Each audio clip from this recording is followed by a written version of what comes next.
2025, a team of scientists published a paper that honestly sounds like it belongs in a science fiction movie, not a real journal. They announced that deep inside Mars, hundreds of miles below the red dusty surface, there are giant chunks of rock just sitting there. Some of these chunks are almost 2.5 miles across. That is roughly the size of a small town. And they have been stuck in the exact same spot for 4.5 billion years, frozen inside the planet like flies trapped in amber. Nobody saw this coming. Every model, every prediction, every textbook drawing of what the inside of a planet should look like said the interior should be smooth and layered, like an onion. Crust on the outside, mantle in the middle, core at the center. Nice and neat. But Mars looked at those textbooks and basically said, no thanks. And the craziest part? We only discovered this because a little robot the size of a dining room table sat perfectly still on the surface of Mars for 4 years, doing absolutely nothing except listening. No driving around, no scooping up soil, no dramatic photos, just sitting and listening. 2 vibrations so tiny that they were smaller than a single atom. That robot was NASA's InSight lander, and the story of how it ended up uncovering one of the strangest discoveries about any planet in our entire solar system is honestly one of the wildest rides in space science. But before I tell you about that, I need to explain why this discovery is so important. Because on the surface, you might be thinking, okay, Mars has some lumps inside it, so what? How does that affect me? Great question. And the answer might surprise you. Here's the thing about Earth. We live here. We have studied this planet more than any other object in the universe. We have satellites orbiting it, scientists poking at it, and sensors measuring every little thing it does. But there is a huge problem. We actually have no idea what the inside of our planet looked like when it was young. None. Not a clue. Earth's interior is basically a giant blender that has been running nonstop for billions of years. Deep inside our planet, hot rock is constantly rising, cooling, sinking, and then getting reheated again in a never-ending cycle. Pieces of the surface get dragged underground and melted down. New rock gets pushed up from below. The whole thing is constantly moving, mixing, and recycling. Scientists call this process plate tectonics, and it is the reason we have earthquakes, volcanoes, and mountains. But it also means that Earth has been destroying its own history this entire time. All the clues about what our planet looked like when it was brand new, they got recycled, melted, remixed, gone forever. It is like trying to read a diary that someone has been erasing and writing over for 4.5 billion years. Good luck figuring out what the original entries said. Mars is the complete opposite. Mars is smaller than Earth, about half the diameter and only about 1/10 of the mass. And smaller planets cool down faster. Think about it this way. If you pour boiling water into a tiny espresso cup, it is going to cool down to room temperature way faster than if you poured it into a big pot. The small cup has more surface area relative to its volume, so heat escapes faster. Planets work the same way. Mars, being smaller, radiated its internal heat out into space much more quickly than Earth did. Within roughly 1 billion years of forming, Mars lost most of its internal heat. Its insides slowed down dramatically. The churning and stirring that happened when the planet was young gradually wound down until it practically stopped. The whole planet basically went into a deep hibernation that has lasted billions of years. And because of that, the inside of Mars is frozen in time. It is a snapshot of what a rocky planet looks like after it finishes forming, but before billions of years of recycling erases everything. Mars did not destroy its history, it preserved it, like a museum that has been locked shut for 4 billion years, just waiting for someone to open the door. If you want to understand how rocky planets are born, how they grow up, how their layers separate and settle into place, Earth is terrible at telling you that story. But Mars? Mars is perfect. Its insides are the closest thing we have to a baby photo of a planet. And now, thanks to InSight, we are finally looking at that photo. And what we see is lumpy, messy, and way more interesting than anyone ever imagined. Here is another way to think about it. Let's say you wanted to study how a cake is baked. You want to see how the batter separates, how air pockets form, how the layers settle as it cooks. Would you rather study a cake that someone has been smashing, cutting, and remixing for years? Or would you rather study one that came out of the oven, cooled down perfectly, and has been sitting untouched ever since? Mars is the untouched cake. And when scientists finally cut into it, they found it was full of chunks that nobody put there on purpose. In this video, we are going to take a journey deep below the surface of Mars.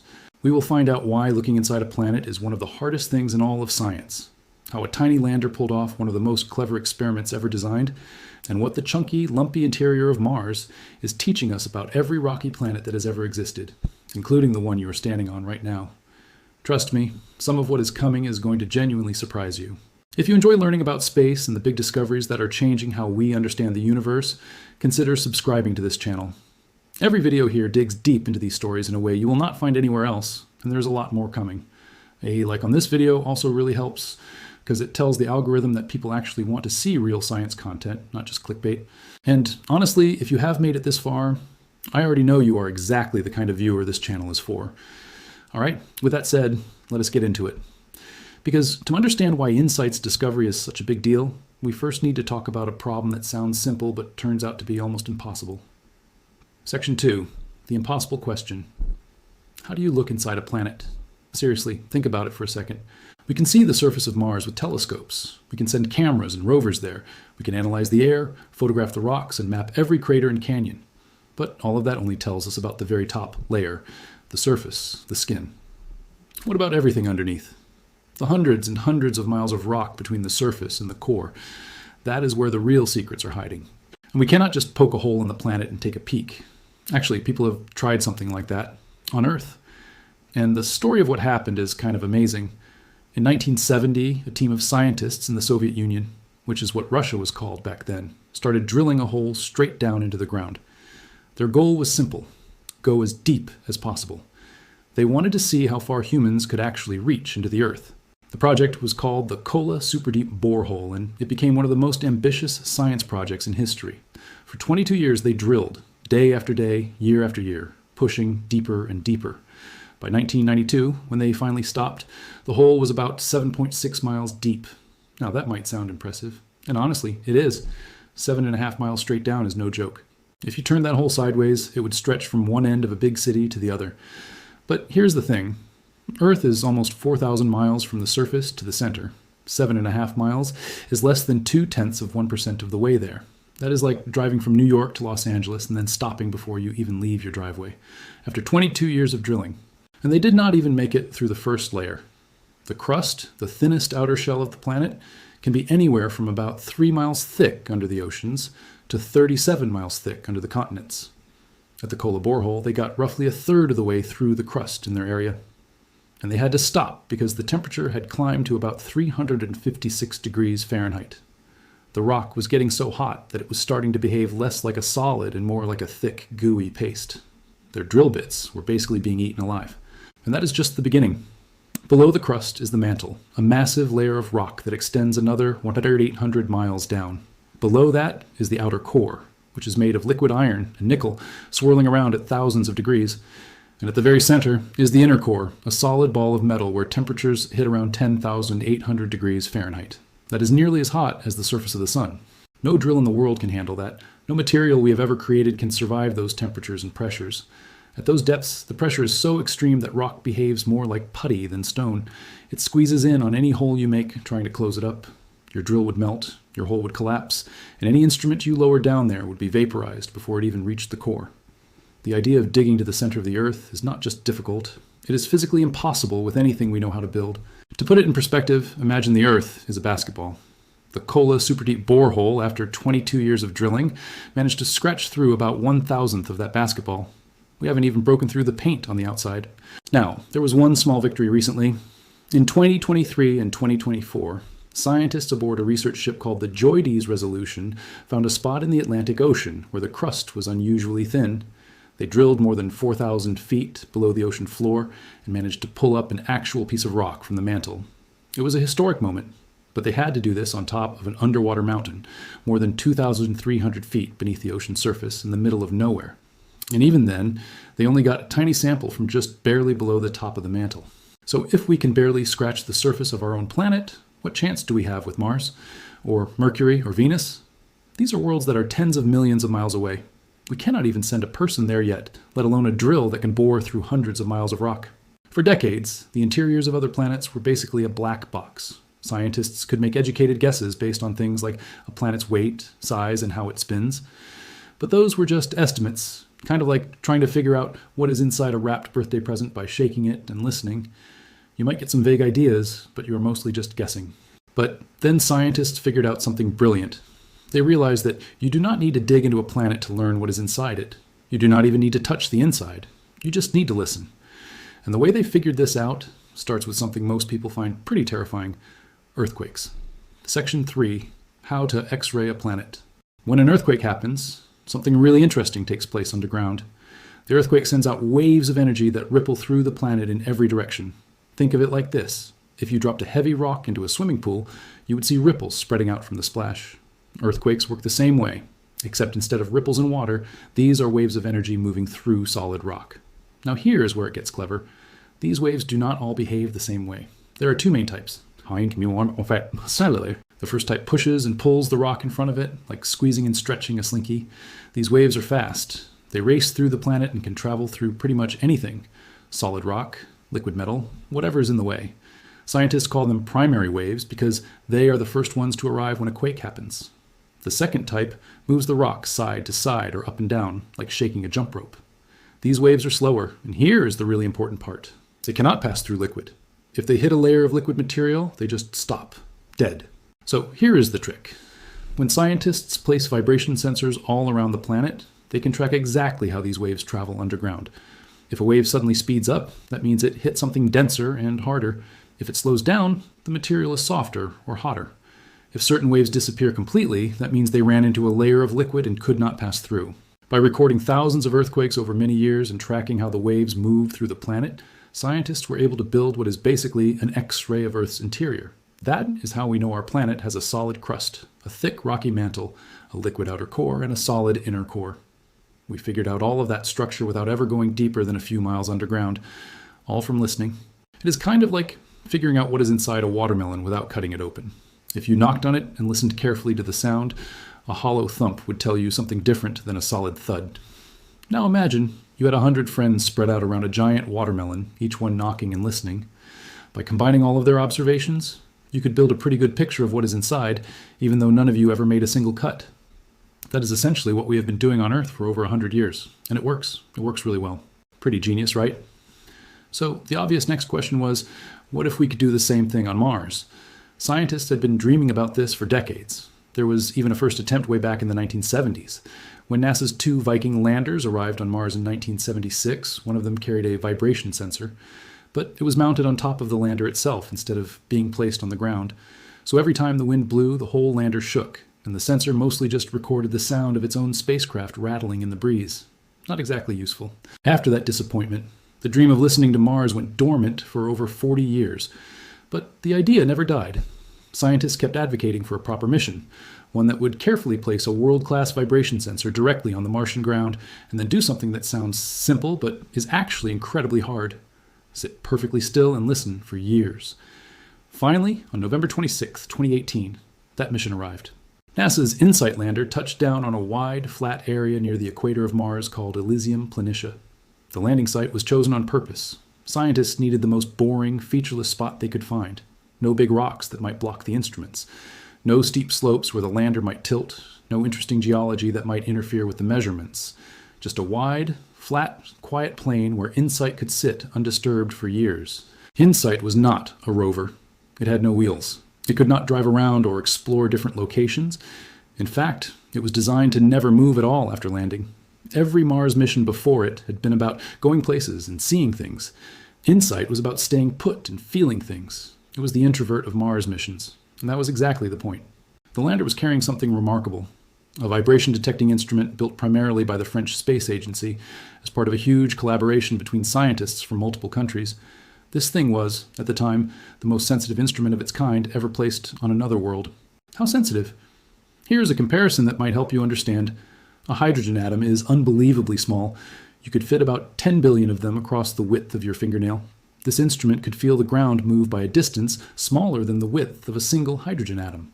That is a level of sensitivity that is hard to even wrap your head around. InSight carefully placed this instrument directly on the surface of Mars using a robotic arm, then covered it with a protective dome to shield it from wind and temperature changes. And then it waited. The plan was elegant. Mars is slowly cooling and shrinking even now. As it does, the crust cracks and shifts, creating tiny tremors, marsquakes. Some quakes might also come from movement near old volcanic regions. All InSight had to do was catch those quakes and record how the vibrations traveled through the planet. But there was a genuine fear among scientists. What if Mars was too dead? What if the planet had cooled off so much over the past few billion years that it didn't produce any quakes at all? InSight could end up listening to a perfectly silent planet.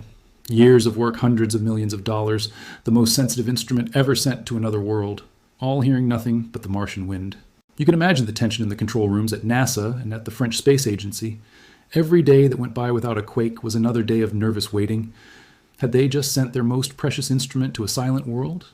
That fear turned out to be completely, wonderfully wrong. On April 6, 2019, roughly 4 months after landing, InSight detected its very first marsquake. It was small, barely a whisper, too tiny to reveal much about what was going on deep inside the planet. But it was proof.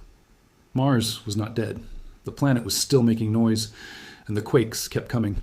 By December 2022, when dust covering InSight's solar panels finally choked off its power supply, the lander had recorded an incredible 1,319 marsquakes, way more than most scientists had expected. Most were small, gentle rumbles. But then, on May 4th, 2022, InSight felt the big one, a magnitude 5 quake. On Earth, a quake that size is moderate. You would feel your house shake, dishes might rattle, and things could fall off shelves. But on a planet as quiet as Mars, it was a monster. Scientists believe that might be close to the biggest quake Mars can even produce. And InSight caught it perfectly. InSight also had another clever tool. It carried a radio experiment that measured tiny wobbles in how Mars spins.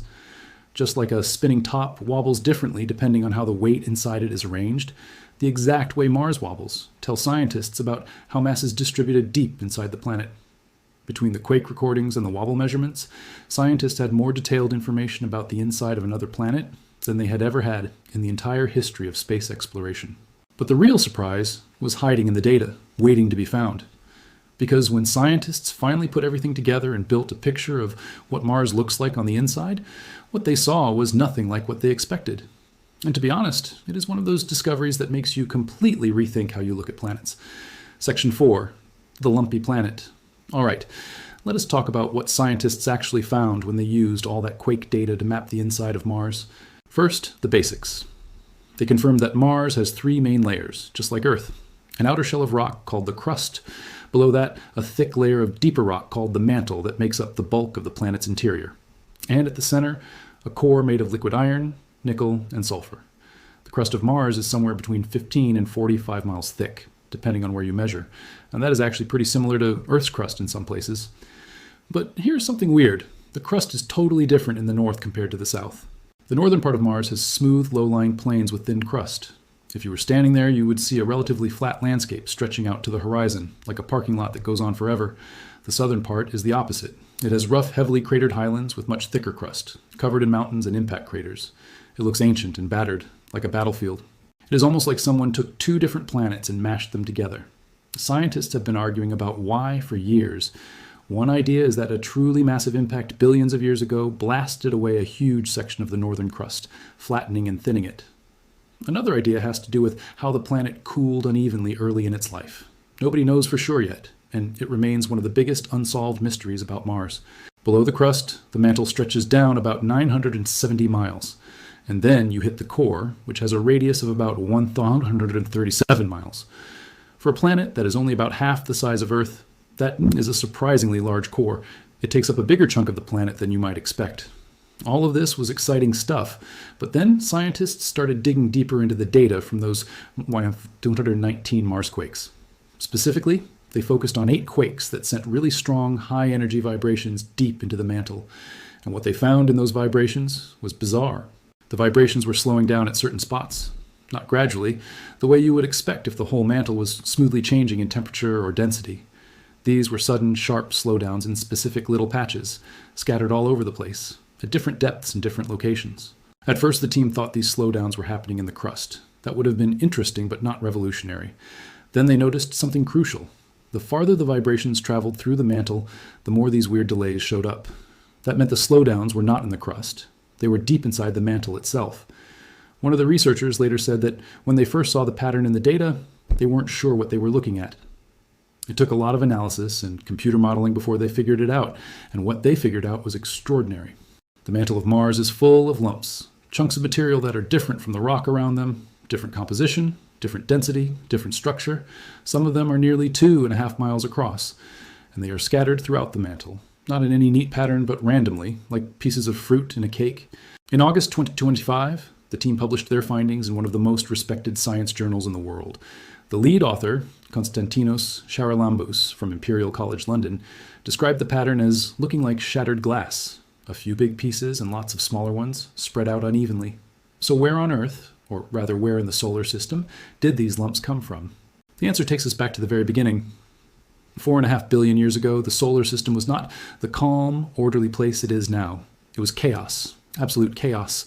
Giant rocks were flying around everywhere, smashing into each other, merging, breaking apart, and smashing into each other again. Mars was right in the middle of this cosmic demolition derby, and it took some incredibly violent hits. These were not small impacts. We are talking about collisions so powerful that they melted entire continent-sized areas of the planet's surface and everything below it, creating massive oceans of melted rock. When these giant objects slammed into Mars, they didn't just bounce off. Pieces of the impacting object and pieces of Mars itself got blasted deep into those seas of molten rock. Think of it like throwing a handful of marbles into a pot of hot, melted chocolate. The marbles sink in and get stuck at various depths. Then the chocolate cools down and hardens. Now those marbles are trapped inside, locked in place, not going anywhere. That is almost exactly what happened on Mars. The oceans of melted rock eventually cooled and solidified. But all those chunks of debris from the ancient impacts stayed right where they were, embedded in the mantle, like fossils in rock. And here is the truly amazing part.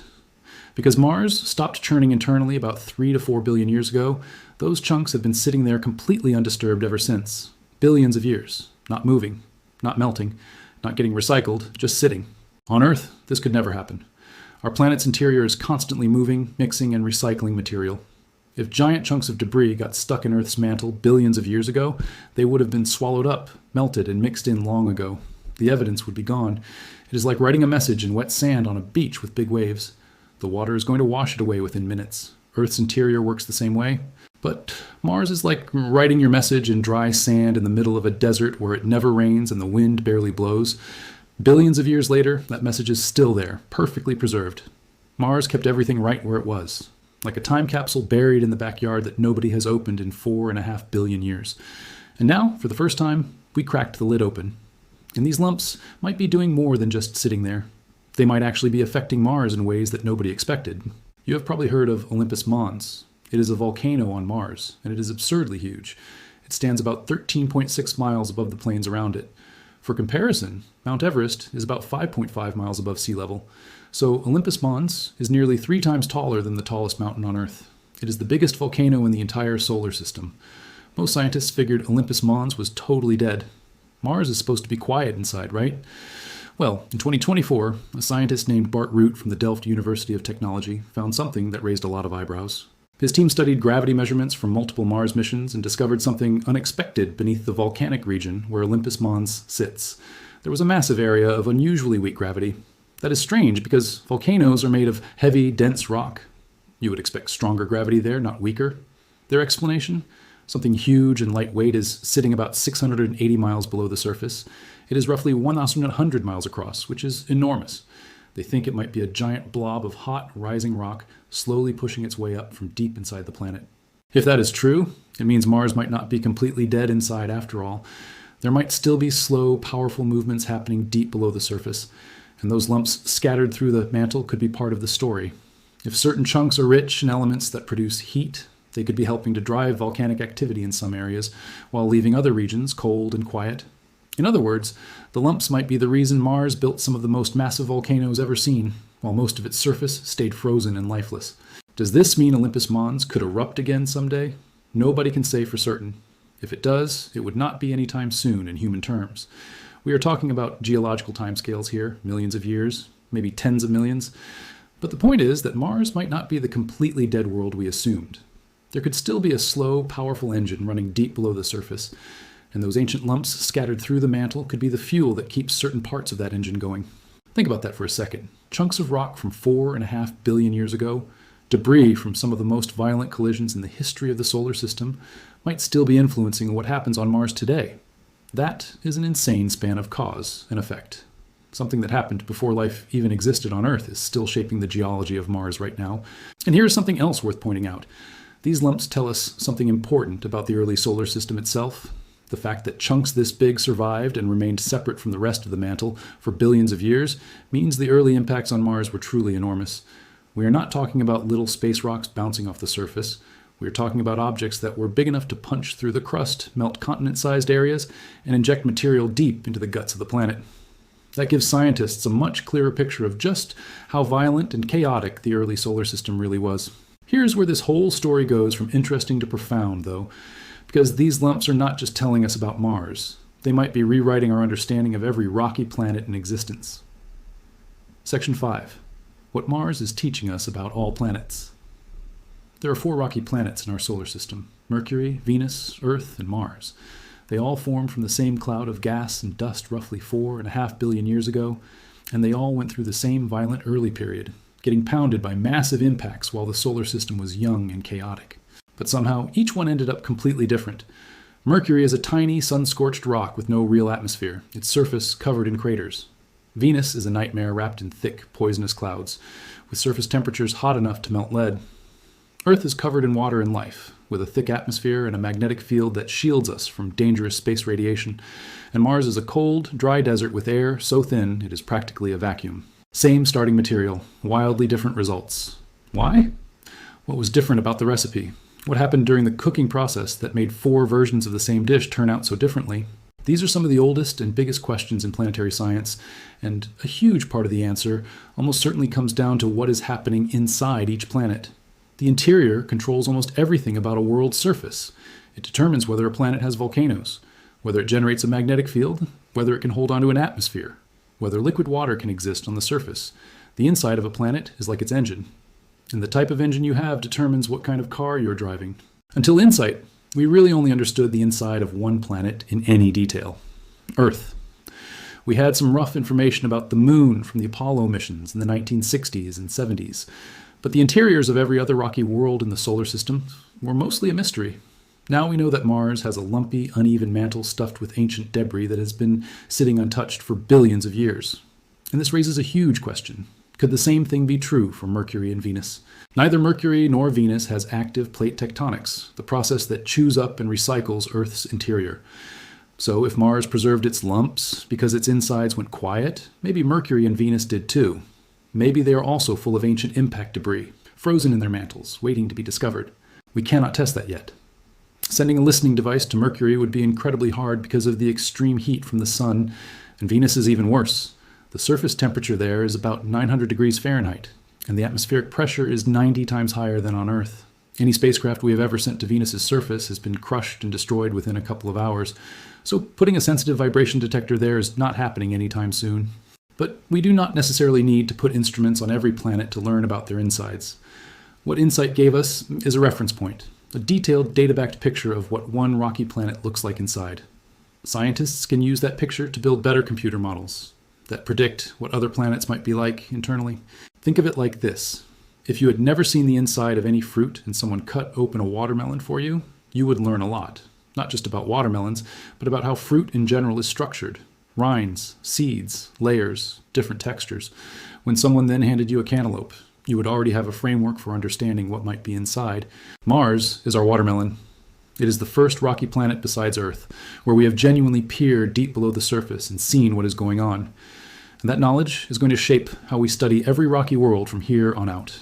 This even extends beyond our solar system. We are now discovering rocky planets orbiting other stars at an incredible pace, thousands of them. And one of the biggest questions about any newly discovered planet is always, could it support life? Well, one of the biggest factors in whether a planet can support life is what its insides are like. Does it have a liquid core that generates a magnetic field to protect the surface from radiation? Does it have enough internal heat to power volcanoes that release gases and help build an atmosphere? Does it have the kind of internal activity that creates the right conditions for complex chemistry? These are questions about interiors, and the more we learn about the rocky planets in our own solar system, the better our models become for predicting what distant rocky planets might be like deep down. Someday, scientists might be able to look at a rocky planet orbiting a star 100 light years away and make a reasonable prediction about whether it has the internal structure needed to support life. We are nowhere near that level yet. But InSight took us a real step in that direction. And all of this came from a single lander that cost about $830 million. That is roughly the budget of 3 big Hollywood blockbusters.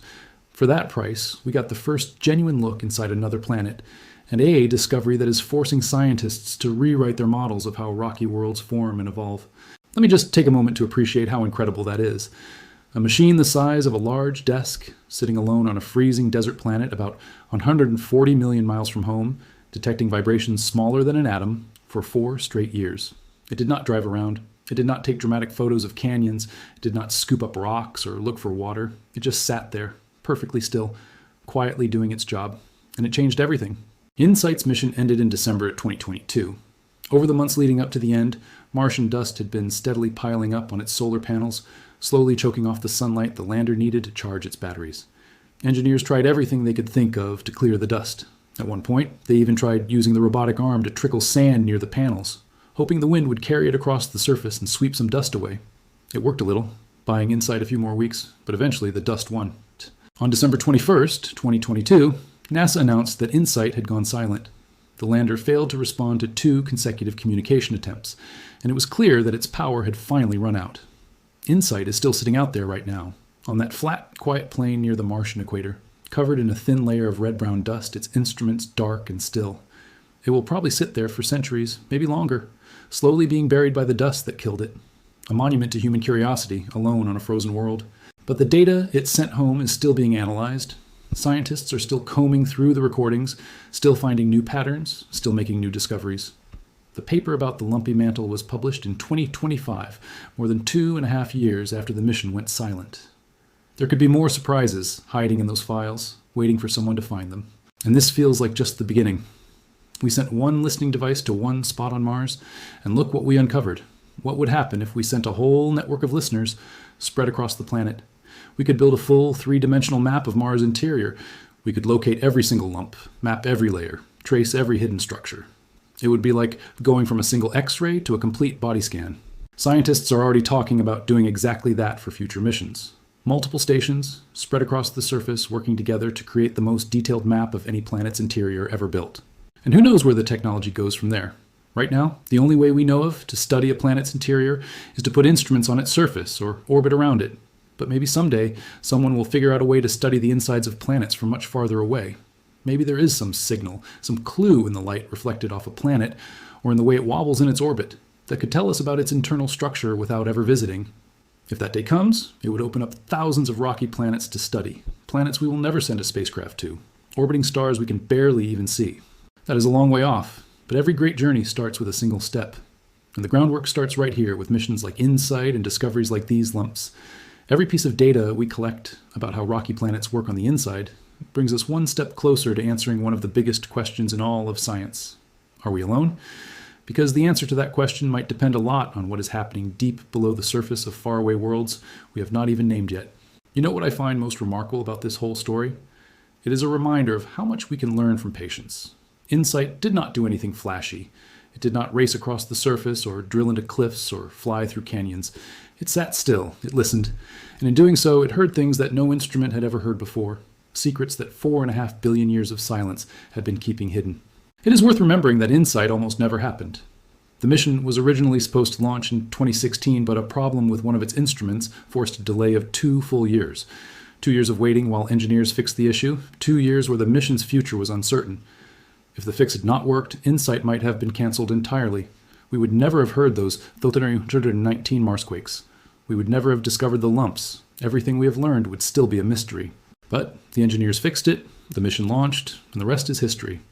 Even with just one station and 4 years of data, InSight proved something extraordinary. Mars is not just a cold, dead rock. It is a storyteller. Its insides hold a record of events that happened when the solar system was still forming, when planets were still growing, when giant rocks were smashing into everything in sight. Earth destroyed its copy of that record billions of years ago. Mars kept it safe. And now for the first time in human history, we are reading it. If this video taught you something new about Mars and what is hiding beneath its surface, smash that like button and let me know. And if you're not subscribed yet, now is the time. We cover the biggest discoveries happening in space, and there's way more on the way. Drop a comment below and tell me, if you could send a listening device to any planet in the solar system, which one would you pick and why? I would love to hear your thoughts. Thanks for watching, and I will see you in the next one.